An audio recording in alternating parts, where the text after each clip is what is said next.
Hello, everyone. Welcome back. Welcome back to another Tuesday live stream Instagram artist chat. It's so great to be here. I'm so happy that you're out there. Thank you for listening and checking in. And for those of you who might be new to this, my name is Mary Kronert.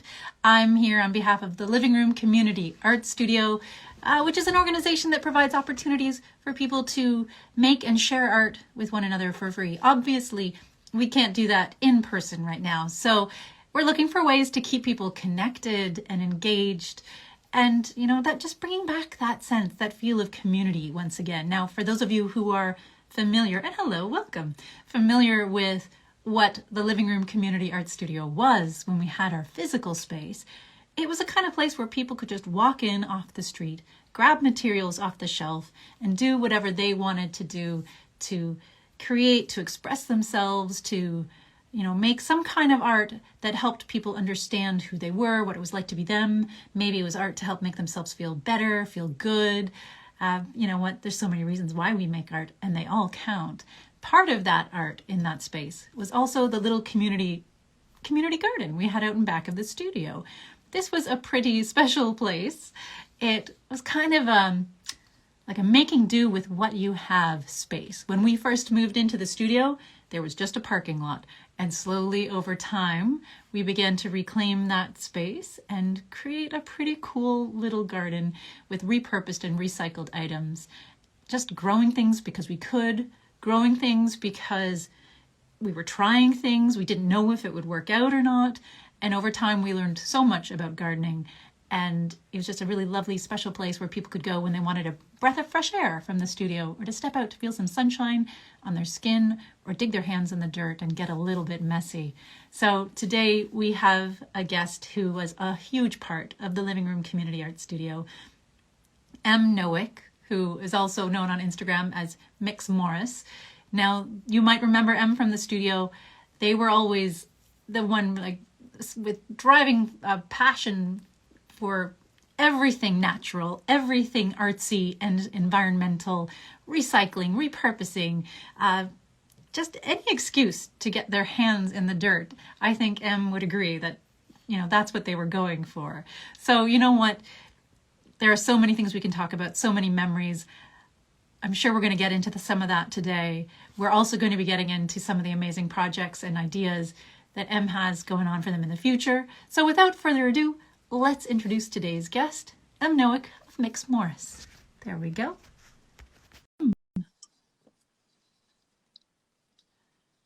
Oh, some lovely little messages here. Oh, I can't wait to share with them.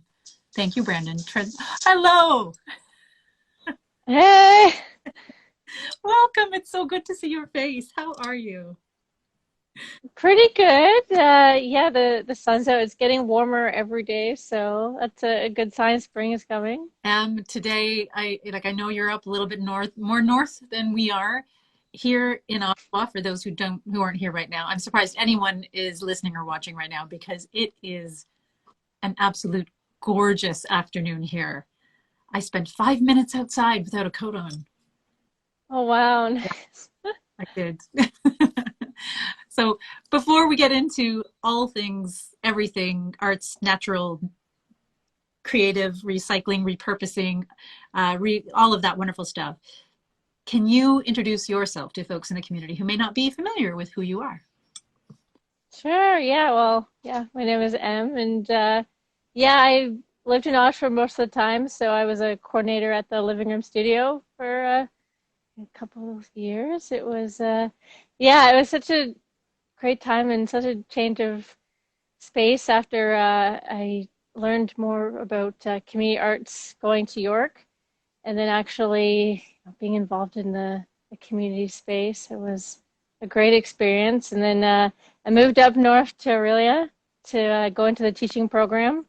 So now I'm graduated, and after helping out at a local farm, I'm kind of working on integrating the curriculum to garden-based learning activities. So yeah. Awesome. Okay, where do we begin? All right. Well, let's start. All right. Why don't we take a little walk into the past? And as Brandon was saying, such a lovely compliment that we transformed that space. Uh, it was a magical space, that little garden out back, and I entirely agree. But so much of that is down to your work, and a lot of our volunteers, and like Kathleen as well as a coordinator, like just heart and soul into that. But everything delightful and quirky and magical in that garden, I think, was because of you. If not, if you hadn't been there, I think it might have been a lot different. Oh, thank you. Yeah, it was, yeah, definitely a team effort for sure. And yeah, it was so colorful and different parts of the garden. We had like the little rock garden. And so, yeah, the gardens can look like they could all be very unique. But yeah, my favorite part was having the herbs in the palette. So then if I wanted tea, I could just like pick some mint and put it in my hot water. And yeah, it was just a lovely extension of the studio, just being in that space. It helped spark creativity. So yeah. That was one of the things I loved as well. That I think a lot of us have gardens or we grow things because it feels good to be involved in that way. And I want to come back to that as well and talk about kind of nature and wellness and what it can offer us. But I think gardening for a lot of folks, we get stuck in this rut sometimes where we think of it as, okay, we plant the seeds and then we harvest the results. We don't necessarily treat them like living spaces that we can, like just that alone, like I'm going to go outside and pick myself some like lemon Hmm. tea, just that, like using the garden every day as, and just including it into every part of your life. That was such a beautiful, creative thing you modeled for the community. I'll never. Oh, thanks. Yeah. Yeah, it was, yeah, just I take a lot of photos, so just going out there and taking photos of little things. And I know a lot of people went out there to write, because just, smelling different things and seeing different things and even like feeling different things, like you can use that to, yeah. That's an interesting point. Sometimes it shouldn't be surprising, but I think the garden was, and maybe this is true of any garden anywhere, any green space that's separate a little bit. It becomes the place where people go for those quiet conversations, for those conversations like stepping outside of yourself for a little bit, where you can get down to the real stuff. It's Hmm. a lot of those conversations, those important creative dialogues happened in the garden. Oh, I miss it. Yeah. Yeah. Oh, definitely. It's yeah. Well, I gathered up a few things here Oh my, on the table. I so can. before we jump, so what is this? You're going to take us into a little bit of a creative adventure here, a little creative show and tell. Yeah, yeah, pretty much. Okay, Oh, so what's up first? all right, here, I'll switch my camera on. All right, so first, I guess yeah, here, I'll start over here. Oh, so here's some mint. I'll try to get the focus. So some mint that I dried and saved that has lasted me for a while. So if you're gonna grow anything, mint is a perennial, and but be careful, it can spread. So that's yeah, that's a fun thing to have. And then I've got a few other seeds here. This is all tomato seed. So are these So even if you, these are things hmm? that you've harvested or collected from things that you've been growing this past summer? Yes, yeah. Well, this is from the farm I was helping out at. They tomatoes are kind of a messier thing to save, whereas like mints, it's pretty dry. Yeah. But and tomato you can do at home, like if you even have a tomato at the store, or when you do grow a tomato, then you get more seeds every time. And these are some beans. So even just like handling them is pretty fun. Yeah, and then even just like pumpkin or squash that you can save. That's you can eat them too or save them. But and even just like we have different seed packets that so if you do save your own seed, you can design your own seed packet. Or see, this is a sticker I did for the farm, or you can do a stamp. That's pretty fun, or anything really.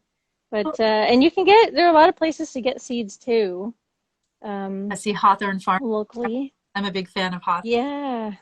Yeah. Yeah. So I've got a few jumping over seed catalogs. Oh, So that's another just yeah, just looking at and these are good reference photos too. So if you're just like looking at the plants and want to do some drawings from that, catalogs are great. But yeah, so this is these are my little characters or characters.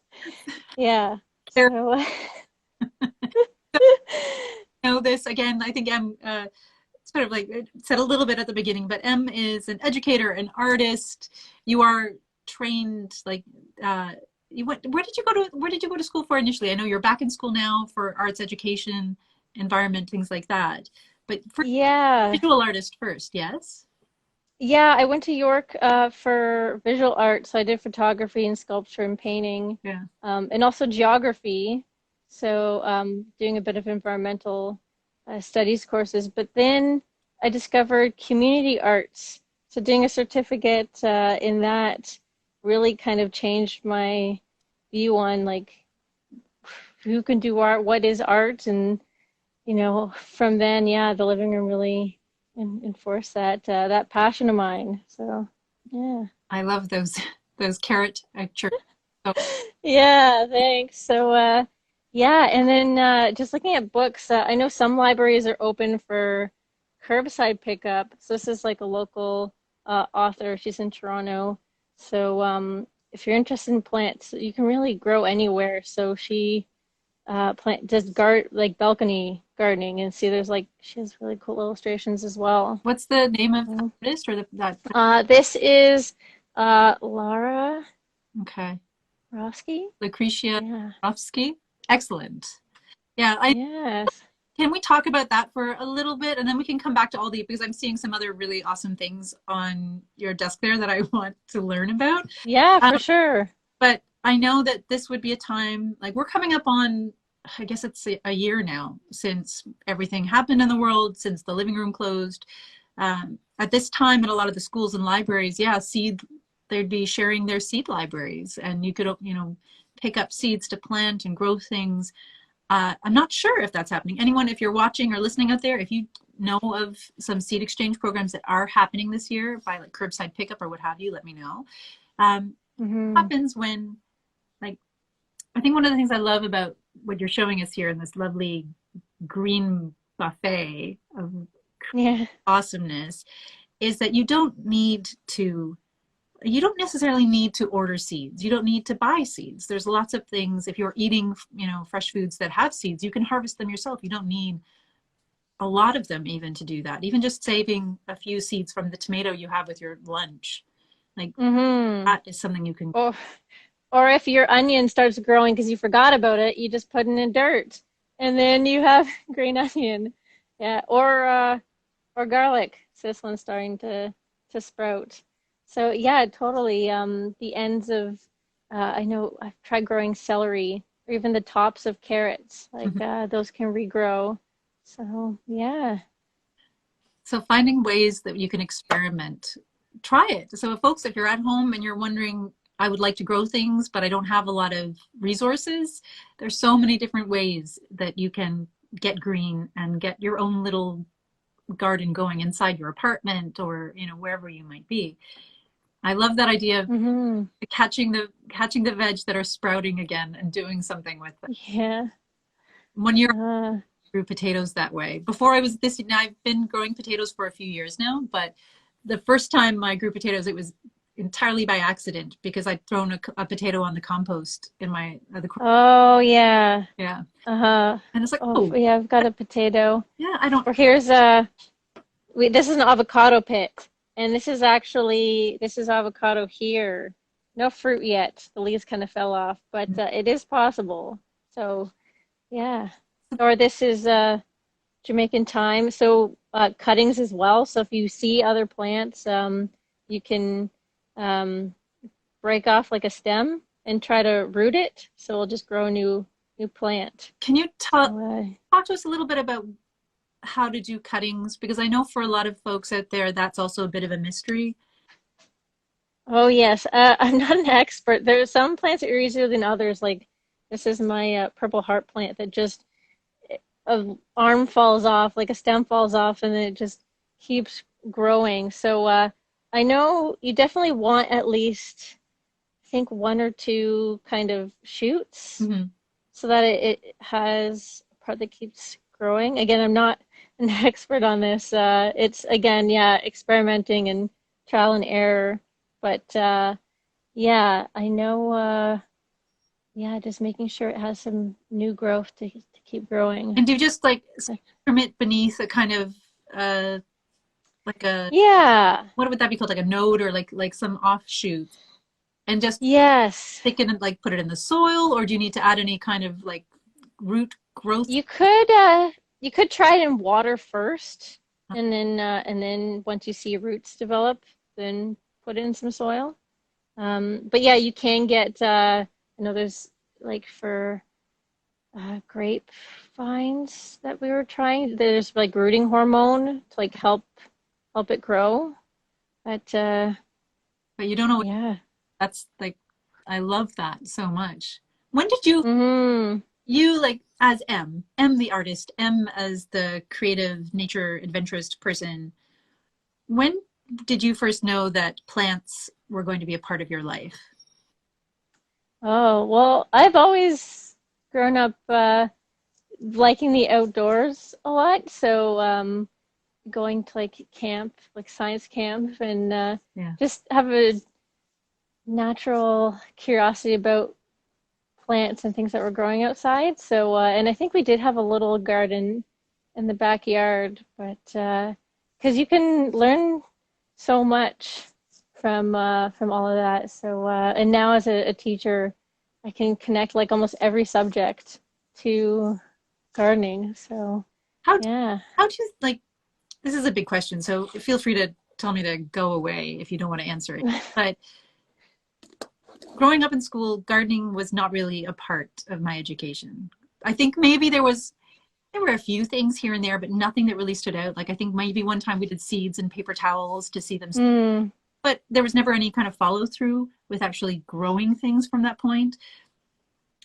I know that things are changing now. I hope that things are changing now, but how do you think, if gardening was a part of every student's experience, not just like a one-off kind of thing that people do, how do you think it would impact, you know, our culture if the gardening arts were integrated into everything we did?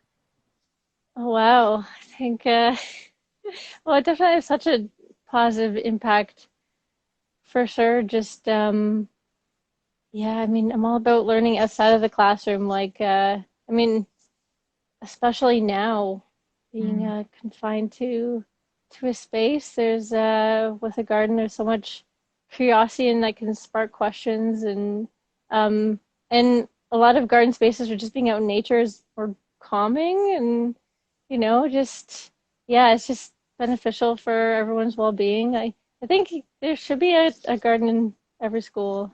So yeah, and we're yeah, a lot of schools do have gardens now, so yeah.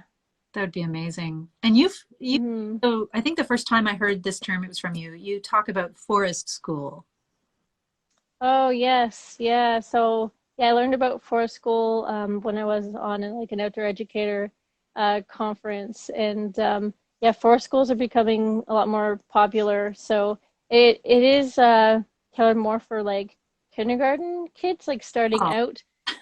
Yeah, just starting like having more um, play and being able to roam and you Mhm. know take risks and stuff. But there are yeah, there are more forest schools or um, older kids like maybe once a week they just take a break from regular school and they're outside. So yeah, that's definitely an interest of mine is putting together some sort of forest school slash art hive thing, kind of the best of both together. Folks, you heard it here. If you are interested in helping M on this quest, feel free to contact them, message them, let them know. Uh, yeah, Mm, I grew up in a real urban kind of center. I grew up in Scarborough. I don't know if anyone's out there is familiar, but the area I grew up in, there wasn't a whole lot of nature. It was part of the new suburbs, and there was a lot of concrete. even our park, our community park, the first one was made out of concrete. I remember Oh, yeah. it was built out of it seemed to me anyways, built out of leftover construction materials. So like big concrete Oh. cylinders and sort of pillars, sort of, like posts stuck into the ground. But there wasn't really like, it, it wasn't landscaped really in any way. There was a sand pit, but that was it. I think there are a lot of Mm. out there without a place they can go that's green and like that feels safe and green, and a place where they can also play and relax and experiment with nature. I think it's such an important thing. When I first had the opportunity to get into nature anyway, it was like, I don't know. I think I bet everyone out there has some kind of memory of the first time they had the first meaningful moment they had in nature, like working with something green instead of like even thinking of natural things as art supplies, of creating art with natural elements rather than paints and markers and things like that, but creating art with moss or twigs. Like that's such an Yeah. what a moment when you realize that that's something that we can do. Yeah, that just got me thinking. There is one thing here that I do have. I'll Oh yeah, switch. This is a black walnut. Well, these are just the shells left over, but you might find these around. Usually they're covered in green, like this green husk, yeah. and squirrels often get at them first, but they're actually really tasty. But yeah, that green husk, if you put in water, it like it turns black, and you can use that as like a dye or like make ink. So there are a lot of things that you can make, yeah, dyes or inks with natural materials for sure. So are those being prepped for ink that you're going to make, or is that the result of the dye that you've already made? No, these yeah, these are prepped like we also had the idea like you could crush them, use them for like on ice or something or yeah, Huh, many different uses for sure. But yeah, we're gonna try to I guess soak these in water and the ink is more stronger in that green husk. got it. It is pretty smelly, so just a warning. But yeah, try this. I've seen some of the ink that's the black walnut ink, and it's beautiful. It has a very like a dark brown, lovely quality to it. It's really beautiful. I know that I think one of our other Hmm. Jay made some at the turning of the season. So look at all the beautiful gardeny stuff out there. Yeah, yeah, there's a lot of stuff. Oh, also onion skins. You can use that as a dye. Yeah. So yeah, lots of we had this plant called red shiso that makes like a it turns the water like a pink, almost like a fuchsia or magenta. Really? But yeah. But yeah, again, yeah, I see what you mean. It's hard to find a green space sometimes, but Well, we can create our um own. I mean, that's exactly, yeah. So that's a nice segue into this little um this is like kind of a mini, and I just use like a takeaway container Hmm, for this. So any recycled materials, and these are just kind of found objects I had and made this like mini garden, like a little alien watching over the plant. Oh yeah, this is a spider plant. If you have a spider plant, it will do like shoots and then have a little baby on the end and it will grow. So yeah, or I also have an aloe in here. Like that's a good one. But yeah, you can make these mini indoor gardens. So, yeah, or fairy gardens is another one. But yeah. I love that idea. I love taking an ordinary, even if you have a potted plant at home, in your place, just making the like little environments within the environment, just to add Mm-hmm. to everything. Oh, I do love. Yeah. Or this is I actually got the living room from another artist who painted this Is that an this pot. is that an original Kevin right there? No, this was Mary. yes, Rosemary. I do this aliens from Kevin. Okay. But yeah, Rosemary painted this and then I just put the spider plant in. So yeah, or even I did this last year. This is a pot bottle to use as a planter. So you just put water in here and you put your plant up here and it will soak up the water. But just use Sharpie and you can do some cool designs and it shines in the light. So So that's another. can you take us through that one more time to show us what it's made? So that's a water Oh, yeah. plastic water So bottle. this is a water bottle. Yeah. And then I cut off the top and you put it upside down. This is just a piece of paper towel. Oopsie. And then, so this adds, like, you put water in here and it acts like a wick to Yeah. bring the water up to your plant. So if you forget to water things often, this, you don't have to water as often. It's pretty easy. Great. I Yeah. Yeah. And then, yeah, you just do designs and you put in like a windowsill yeah. and it, yeah, shine through. I could see a whole Yeah. field full of those and different things that you're growing. Yeah. Oh, that'd be Or this is another planter. It's just like an origami box. So you can use this and you put the soil in there and your seeds. And you can even just put this right into the ground when it's big enough. But cool. yeah, if you just even just have paper around or newspaper to make bigger ones. That's what I was, Em, I know this is on the spot here and I don't want to put you out. Would you be interested in doing a little skill share one day about how to make one of those? Yeah, for sure. Yeah, I just learned like a few minutes before this live stream, so but it's pretty easy. So, yeah. Those are great for starting seeds, like especially if you have a windowsill where you're growing things. I like, they just I can imagine things fitting in really nicely. Sometimes I've used Mhm. little like containers, the clamshell containers from like cookies or donuts or things like that. Yes, yeah. So if you don't have a greenhouse for your windowsill, but you need to keep the little seeds warm, just using something like that as a little micro, Hmm. like those are Yeah. prized for that. Oh, yeah. And there's like, the some of them even already have holes in them, so good for drainage. Oh, But yeah, that's good for sure, keeping things warm so you can start things earlier. yeah. um, in the year. Or this is just another experiment. Some seeds. You can see they're kind of leaning one way. So that means they didn't get enough sun. But that's okay. It's a little experiment. So What's yeah. your favorite plant experiment that you've tried so far? Because you are a great experimenter. That's one of the things I love about you in the garden. I'm like, I tend to be very reserved and I want to make sure that things work out. Uh, Funny because in art, I encourage people, try things, go for it, make mistakes. But for some reason, when I come to gardening, I'm less open. But you're just, yeah. let's try it. Put it in the ground. Let's see what happens. Yeah. I remember one moment that I remember in at the living room, we had the garden. I think we planted radishes, but we forgot about them. And we came back and we saw these vines with these pods. We had no idea what it was, and we didn't know if it was edible or what. So we just kind of let things grow. Yeah. And then later I learned at a workshop that those were the seed pods that you can actually eat when they're green, or you can leave them longer to like harden and save the seeds. So just sometimes just letting things grow wild and just seeing the different stages. And Yeah.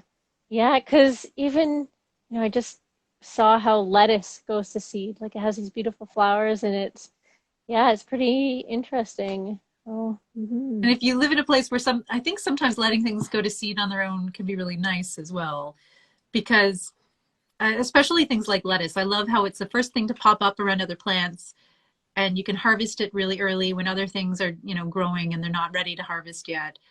Like they can make lovely ground cover that you can eat and enjoy. Uh, mm-hmm. Instead of just having soil or, wood chips spread around to, it's they're a Oh, for sure. Yeah, cover crops. That's a whole thing. Just like planting something to, yeah, you're right, like hold the soil or even just be there for pollinators. Or leave the seeds for birds to eat over winter. And then yeah, next season just I know a lot of people pull everything out of the ground, but really you can just chop it and just yeah, lay it down like mulch, just kind of put it back into the soil. yeah. I love that. I hadn't heard that term before, cover crop. I like that. Yeah, it's mostly used like at the farm. They have like acres or yeah. So or they yeah they grow it for yeah for feed or you know. But you can do mini cover crops even if you have like one of those square foot gardens. Yeah. So there's so Mm. many lovely ways of planting things indoors. I know one of the things we hear from folks in the community sometimes is that they don't have a yard. They don't have any like a space where they can have a more traditional kind of garden. What, like you've already shared a whole bunch of ideas that they can do. What else would you recommend for those people out there? Um. Yeah. I mean,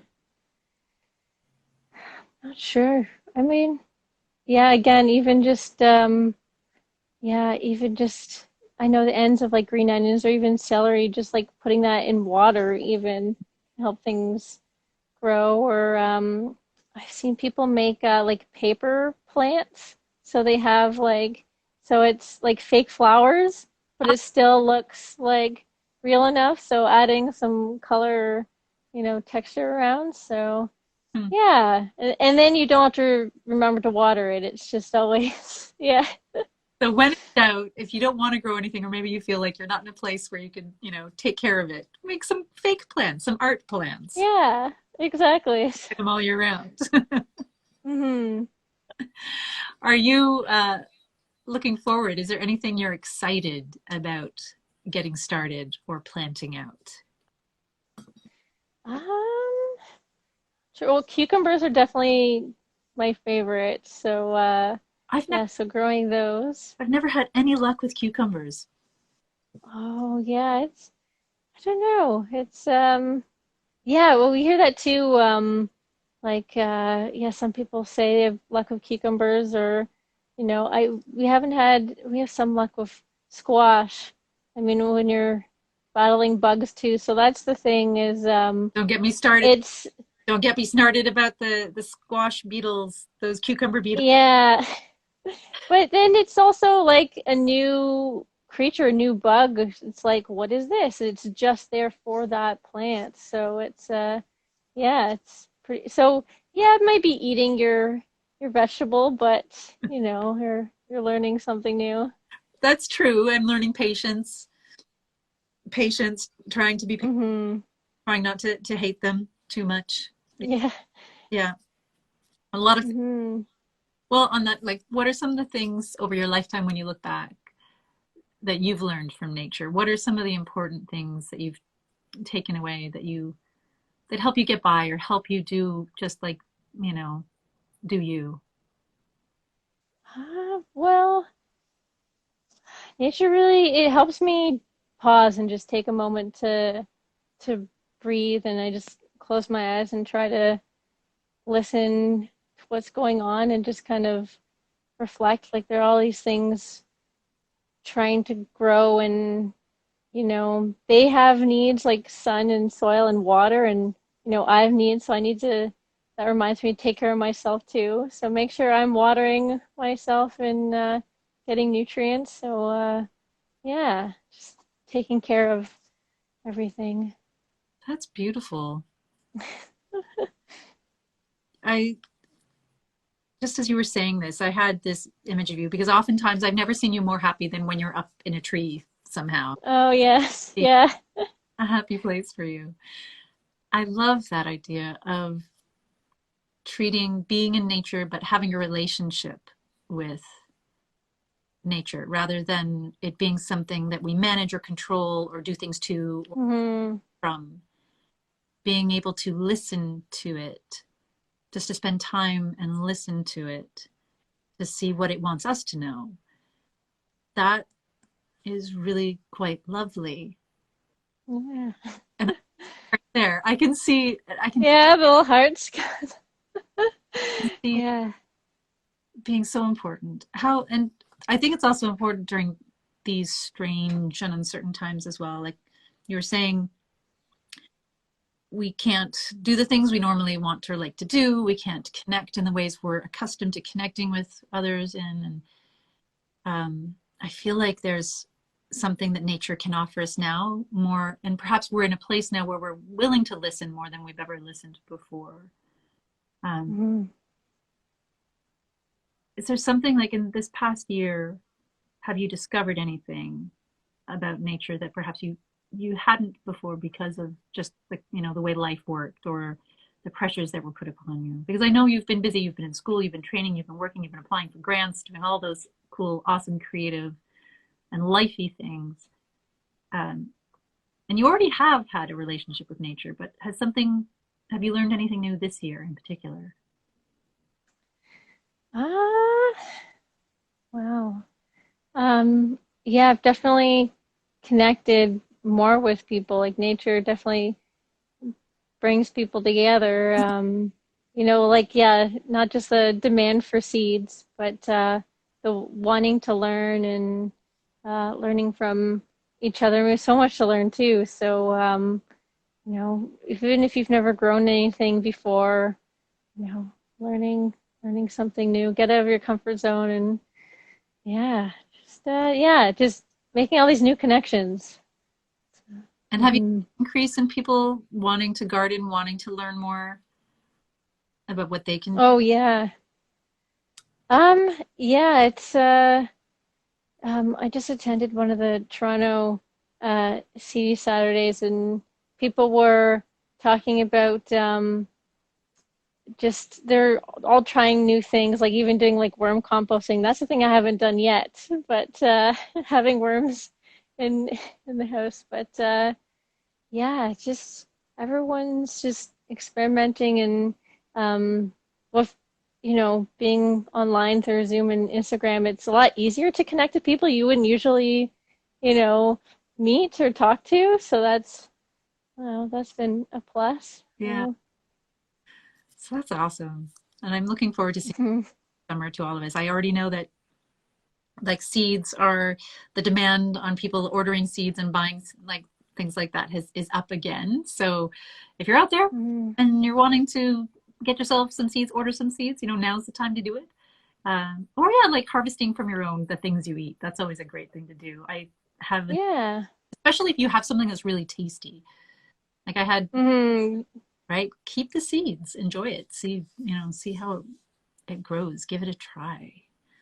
Hmm. And I know the Whitby Public Library made a post that they're trying to get seed exchange in for the spring of this year. So Okay. yeah, so there hopefully we'll have more exchanges and drop-offs and pickups. So, Well, it's or even just asking your neighbors, like, do you have any seeds? And like, yeah. weird. I was talking about that a little bit last week in one of the streams, how I started stealing cuttings from people's gardens.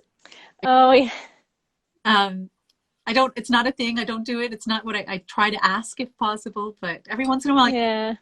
right? And they've got a lot of it. So you think, oh, a little bit. I'll just take a little bit. It'll be fine. Yeah, for sure. Yeah, I think it's Yeah. this spring. I think something we can all keep our eyes out for are those virtual opportunities that perhaps weren't here uh, before the pandemic, where we might be able to connect and learn and grow online through meetings or workshops or seed pickups or even mail outs. I imagine there must be people who are mailing out seeds who not necessarily Yeah. them, but just sharing what they have.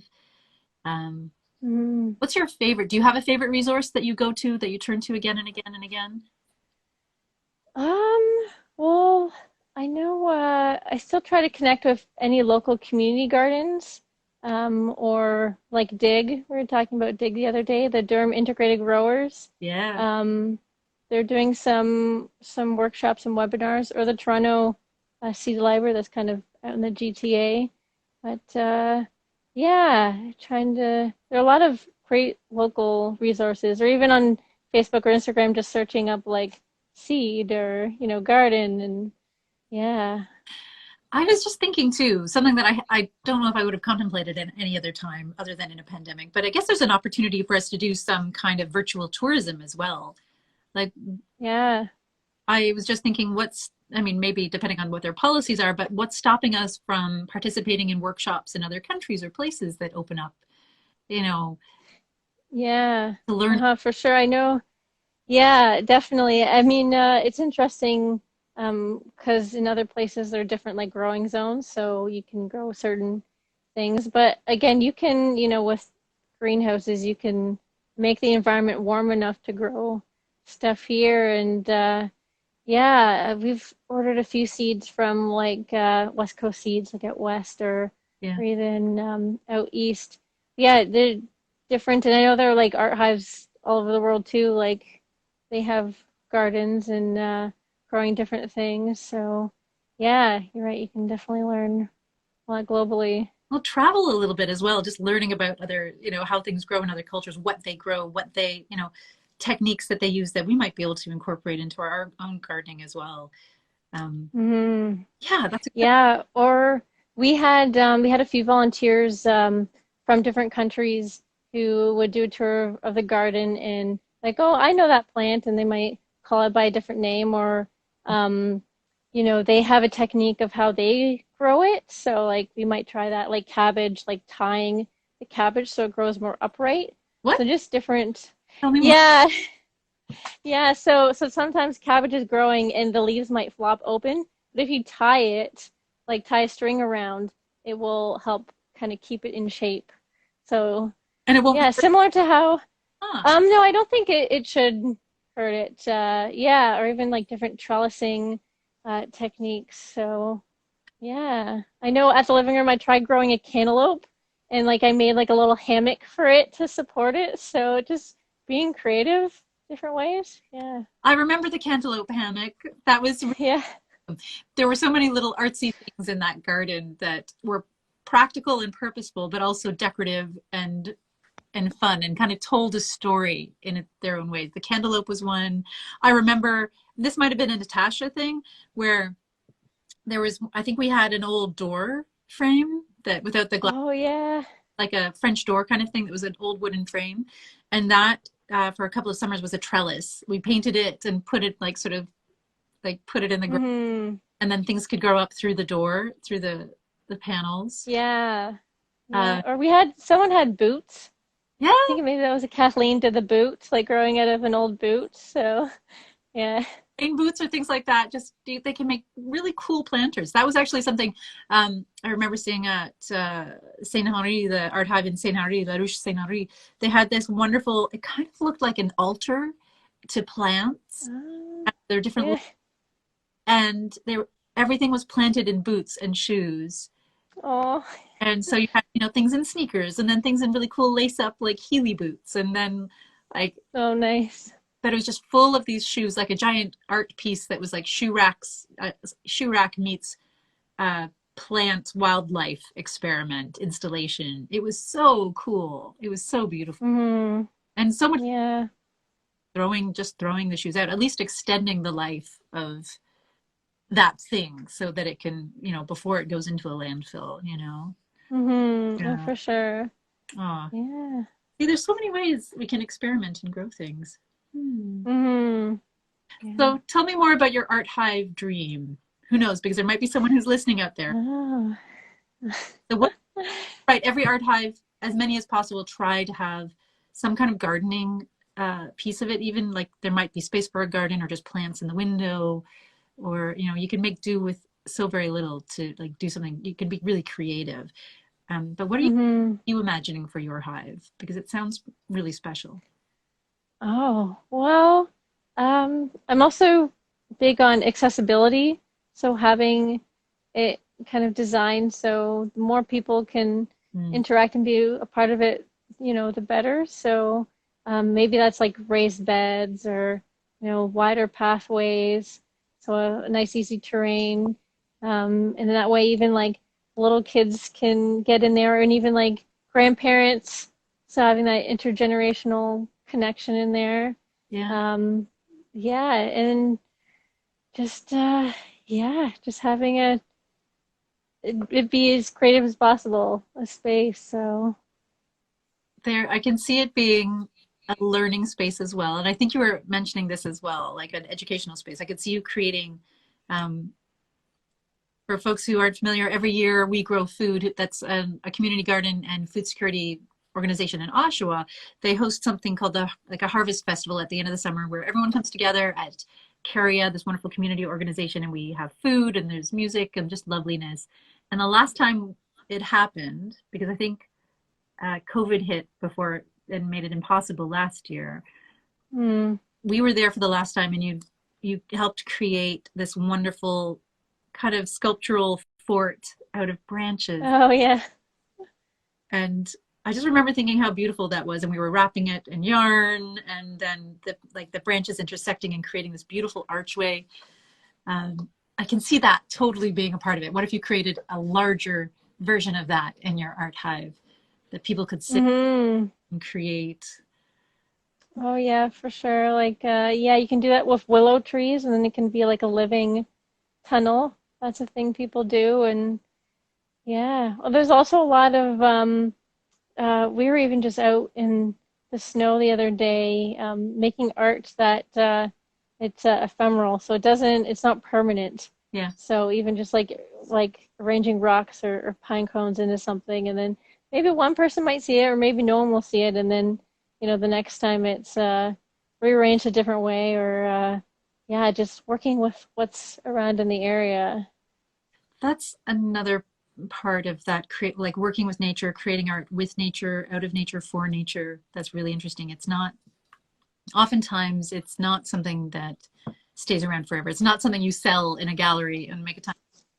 Can you talk a little bit more about that, about creating with nature and how it's different perhaps than other fine, like sort of traditional fine arts approaches? Yeah, yeah, for sure. Well, first off, it has just like a different texture entirely, so it's more fun to work with, I guess. Hmm. 'Cause I've done a lot of paintings, but sometimes that can be too messy, or you have to try to make sure you keep everything clean and you know, but with natural things, especially if you're outside, like you can spread stuff around and you can, yeah, I think you have almost more freedom to, yeah, but it's also important to use things that are not living. Don't cut down anything that's living. Let it be. This is like sticks that have fallen down, or pine cones, or rocks, Yeah. you know. Yeah, it's just, I don't know. It's, or like, can even, sometimes if I'm like collecting acorns, I kind of think like a squirrel and just kind of like you're collecting all these little things. So it really sparks your imagination too. So, And I love the fact that it is so much about process, and it kind of invites you to let go of the end result in some way, to not see it as something hmm yours that belongs to you, that it asks you to be fully present in the moment and enjoy everything that's happening, and then yeah, release it, kind of let it go, walk away, and it like hmm be the same when you return to it again. yeah. That's such a beautiful, beautiful thing. Yeah. Or I take photos of a lot of things, but sometimes those photos don't get posted, or it's like sometimes it's like maybe I won't take a photo of this. I'll leave it as, I remember that it existed, and so it's that, yeah, that memory too, and that feeling at that time. There's, when I go up, I take Alice on her walks every day. We try and go for a good like hour-long walk, like just to let her follow her nose and fill Yeah. in for the day. Um, and every once in a while, I'll stumble upon things like that where I think, did someone create this or arrange this? And Ah, yeah. it's such a wonderful, beautiful experience. I've got no one to thank. There's, no one to really praise, or it's just this exceptional, extraordinary gift that they've shared with the world. This little hmm they've created out in the park, or in the hollow of a tree, or maybe it's an animal that's created it. Like that's the thing too. Like it could Yeah. be nature doing nature, but once I begin looking for those kind of moments, I tend to stumble across them more when I'm just open to that kind of creative experience in nature. That it doesn't, not all art has to be in an art gallery, not all art has to be made by humans, I suppose. And Yeah. there's so many different ways of appreciating the stories our earth has to tell, and that we can help the earth hmm too. Yeah, for sure. And yeah, like stories, that's another huge thing is read a lot of poetry where like thinking from the mindset of a tree, as it's growing, or from their perspective, so it can really, yeah. So this we're so as we're wrapping things up here then, on that note, because I feel like there's so much wellness woven into everything we've been talking about. The theme seems to be coming back to Mm-hmm. when we put ourselves in nature, even if it's only for 5 minutes at our local park or on a walk, looking at the sky or listening to the wind, that it seems to come back to wellness, that there's something about that that reconnects us to something good and healthy in the world. Mm-hmm. What, if you could, I don't know, recommend something or give someone, you know, a creative challenge of some sort related to this, what would it be? Oh, I know. There's so many good creative challenges. No, definitely. I mean, looking because when I walk, I know some people, look just ahead, but definitely look down at the ground, look up, like just widen your view and perspective, and just because you might see things that you wouldn't normally see, and just being mindful, like in that moment too, just for a few seconds. And yeah, and then you could journal about it, or you could draw what you see, or take a picture, or even just like getting down on the ground, like in that perspective of like maybe a worm or something. So definitely, yeah, if you have the space to, you know, use it.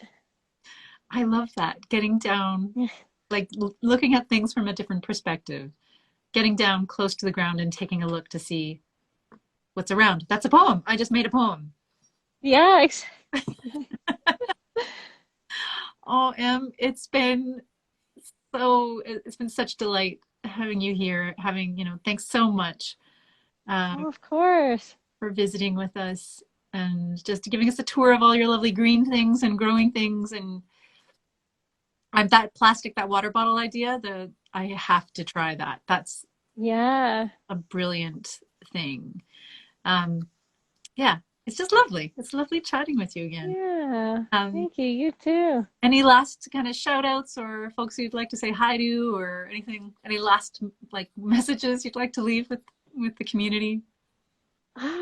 Just, saying hi to everyone, and, you know, thinking of everyone, and just keep growing. Just, Keep growing. Inside out, green stuff, ourselves, all the things. Keep growing. Oh, thank you so much, Em. And please keep us up to date about things that are going on. And like yeah, for sure. we're going to keep an eye on to see what you're doing too. And you're welcome back anytime to do more workshops and things like that for the living room as well. Yeah. Yeah, of course. Thank you. Excellent. Maybe we'll do some of that in the next little while. Okay. Sounds good. Thank you so much, Em. Have a wonderful day. Thanks for taking some time for us. Yeah, of course. Thanks. Yeah. Bye. Oh, how lovely is that? Always such a pleasure chatting and connecting with Em and getting back to the earth and being reminded of, I don't know, just the many different ways we can engage with the world around us. It's not always straightforward and it's not a traditional gardener's path sometimes. I really love that last piece about looking at things in a different way, but actually taking time to shift our physical, the way we engage with the world and in the environment in a physical way. Hugging a tree, lying down on the grass, looking into the grass, looking up into the sky. There are so many things we can do.